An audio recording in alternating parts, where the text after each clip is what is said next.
Ayan, sa mga naghahanap ng RTL na pure kabir, ayan, meron po tayong 8 inahin.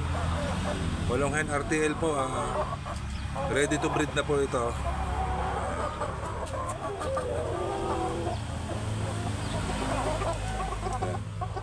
Nasa 3 kilo na po ang isa niyan.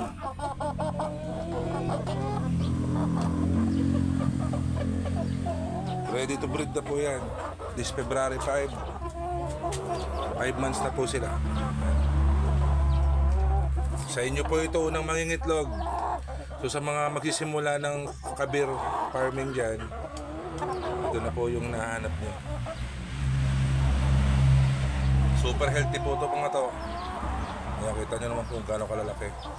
Meron po tayong 8 babae. Ito po yung 8 babae. Ayan.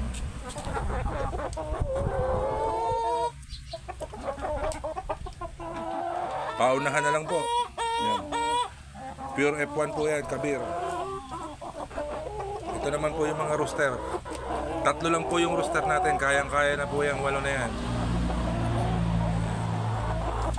Nakita nyo po kung gaano kaya healthy yan. Ayan. Bali ngayon po 4 months pa lang to. Sa February 5 po, 5 months na to mga to. RTL na.